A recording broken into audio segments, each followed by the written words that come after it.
Hello mga sisi ko, magandang hapon sa lahat. Kape tayo sa mainit na hapon. Aantukin talaga ako mga sisi ko, grabe, pag hindi ako makainom ng kape. So super init pa to, kaya gumamit ako ng kutsara. Kunting ano lang muna, higop. Kunting higop lang para mawala yung antok ko. Kumusta na pala kayo? Ayan, kami dito, sa awa ng Panginoon. Okay na.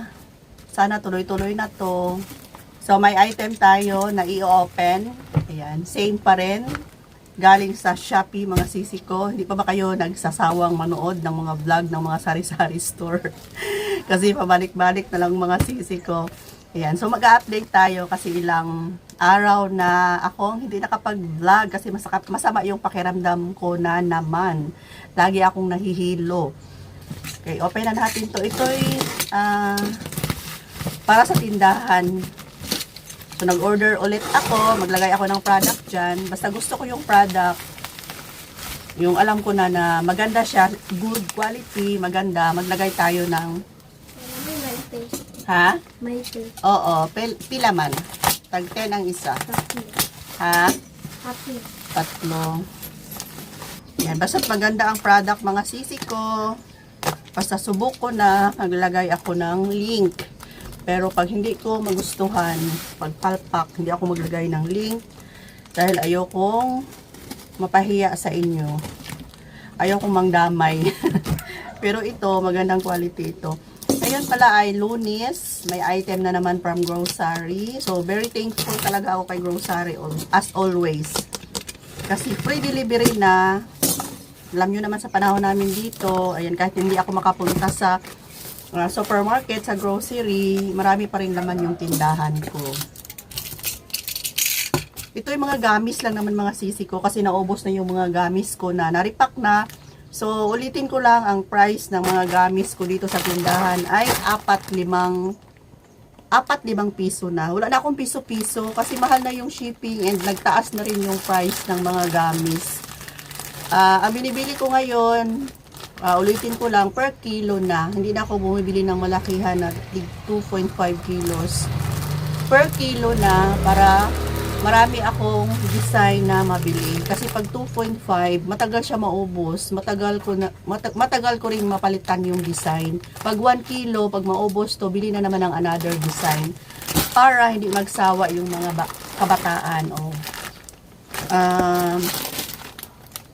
Ano to, yung strawberry. Bakit dalawang strawberry ko? Ayan, sige na lang, mabilis lang ito maubos. Ayan, dalawang strawberry. Tapos, caterpillar, 1 kilo. Per kilo mga sisi ko. Banana. Ayan. Tapos, meron akong tit. May isang mga ganito, wala na. Ubos na talaga. Tapos, gummy belt na pink and strawberry, and meron akong gummy belt dito na same pa rin. Alam kong lagi kayong bumibili ng mga ganito. Update lang tayo kung ano yung mga pinamili natin sa ating tindahan. Ayan, so mamaya pagkatapos kong mag-vlog ay ano na ako, mag-repack kasi dito sa aking hanger, kita nyo naman, di ba? Ano na siya, kimpang na siya. Marami nang kulang. Ito na lang yung natira, kimpang na. Ang piatos, walang ibang stock si grocery. Kaya, tayo dito, mapasubo. Tayong pupunta talaga sa Gaisano na lang muna. Ayan. Mapilitan tayong pumunta sa Gaisano, siguro bukas o sa susunod na araw na lang kasi pabalik-balik na lang yung mga chichirya, mga sisi ko. Yan, Gaisano lang muna ako kasi sa kabilang grocery ay napakadaming tao. So, nakabili pala si Kuya Dave ng bigas na tigpa 5 kilos. Ayan mga sisi ko. So, hindi ko na lang i-vlog ito kasi lagi nyo naman yung nakikita. Mga tuyo pala. Ang tuyo natin ay 30 o 2 piraso na, diba? Tapos, ito, 20 pesos. Malalaki, 2. Ayan. Estimate lang to ni Kuya Dave. Tapos, dilis, 10 pesos. Ayan, dito tayo na side para maliwanag kita. O, yan yung bagong tuyo natin. And ito yung item from grocery. Kunting chichirya lang. Tapos ito, karamihan dito mga sisi ko non-food. Ariel na may +1. O, kumuha ko ng 6 lang muna. Tapos, Palmolive, Kujisan. Magkano na ba sa inyo ito? Dito sa akin, 35 yata. Pero check ko pa ngayon kung hindi ba nagtaas. And, ito dito ay puro to mga non-food. Yellow na Sorb. Ayan. Magkano na ba ang ano ninyo? Sorb 9 dito sa akin. Tapos, yung aking shampoo ay 8 pa rin. Yan, magpa-price update na lang din tayo. Keratin 9, ang Ariel 18, ang Tide ay 18. Yan, Tide ito dito mga sisi ko.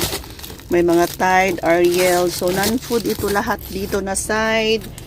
Tapos, marami pa tayong tubig. Nag-stock ako kasi laging nauubos. Lo, maganda. Ayan si Kring Kring. Lo, magkano yan, nak? Dali ko dito, Bi. Kita natin sa kanila. Atras ka daw. TikTok lang yan. No, maganda siya. 300 lang daw mga sisi ko. Hindi ko ipakita ang mukha niya kasi bago pa siya. So, maraming mabili. Maghina na talaga yung mga, maganda din yung quality, oh. Pila mong hawak na 20. Pila size mong hawak? 720. Maganda, oh. 300 lang ito mga sisi ko. Sa TikTok, no? Sa TikTok, bumibili si Kring Kring. Balik na tayo. Sa TikTok, bumibili si Kring Kring kasi nakikita yung item. Yung actual video talaga ba na sinusuot. Ayan, pinapakita yung tela. Pero ako, wala akong account. May TikTok ako, pero wala akong account sa TikTok shop. Yung paano bibili, hindi ko alam. Magpaturo pa ako kay Kring Kring. Baka sa TikTok na naman ako mabudol nito. Ayan, marami tayong non-food. Kasi dito sa ating tindahan, ang mga mabenta ay mga sabon talaga. Hindi talaga mag-expire yung mga sabon. Tapos mga pagkain, basta pagkain mga sisik ko. So, ito dito. Ayan. Mga biscuits na to dito. Nag-try ako mag-order ng Choco Mani kasi wala na akong honey. Di ba ako nakapunta ng grocery? Titingnan natin kung magkano yung benta natin ng Choco Mani mga sisik ko. Sakto. Ayan, ito siguro yung mas malaki. Titingnan natin kung magkano ang benta nito. And pita, 2 pita, 8 ang isa. Puchi, same pa rin mga sisi ko kung ano yung pinapakita ko sa inyo palagi. Ayan, ito pa rin. At least, man lang. Kahit nasa tindahan lang ako, hindi ako masyadong lumalabas ngayon kasi may nervous ako mga sisi ko. Kunting lang galaw. Magpapanik na ako. Ito yung resulta sa lindol dito sa amin na kahit ngayon ay may mga kunting aftershock pa kaya may nervous si Ate Rose ninyo ngayon kaya hindi ako muna nakapag-vlog halos araw-araw kasi masama yung pakiramdam ko. Ayan, may mga kunting chichirya na maliliit. Ayan, ito lang. So mga sisi ko, siguro ito lang muna yung update natin ngayong araw sa mga school supplies. Pailan-ilan na lang yung binibili ko kasi medyo matumal na talaga yung school supplies dito sa amin. Ayan. Sa itlog, si Kuya Dave bibili lang din kahapon. Ay, nung isang araw ba yun? Okay, so hanggang dito na lang muna. At ako'y magpatuloy pa sa pag-repack ng mga gamis kasi wala na akong display. So, dito sa harapan, ayan, ito na lang din yung nakasabit. Ayan, diskarte na lang talaga para makabenta. Daming kakompetensya. Okay, so mga sisi, hanggang dito na lang muna. Hanggang sa susunod na update natin. Bye for now. Love you all.